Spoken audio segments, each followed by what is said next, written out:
Have you ever noticed a thick fallen leaf lying near a pot and wondered if it could grow into a whole new plant? With the Jade Plant, that curiosity can turn into a surprisingly easy propagation method.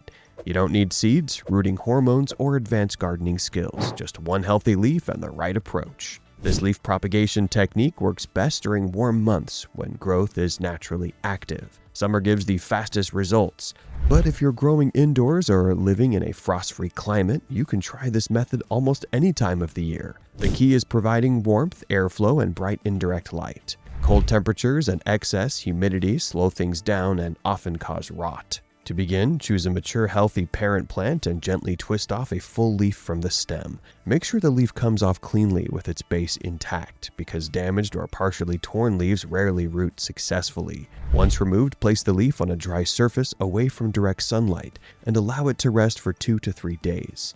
This drying period helps the cut end heal and form a protective callus, which is essential for preventing fungal issues later. After the leaf has dried, prepare a shallow container with a well-draining medium such as succulent soil or coconut coir. Lightly moisten the soil, never soak it. Lay the leaf flat on the surface, making sure the healed end is gently touching the soil, but not buried. At this stage, resist the urge to water frequently. The leaf already stores enough moisture to support early growth. Over the next few weeks, tiny roots will begin to emerge from the calloused end. Soon after, a small green shoot will appear, signaling the start of a new plant. During this time, keep the container in bright indirect light and allow the soil to dry completely between light misting if needed. Too much water at this stage is the most common reason propagation fails. As the new plant grows stronger and develops its own leaves, the original leaf will slowly shrivel. This is completely normal. It's feeding the baby plant. Once the new growth looks stable and rooted,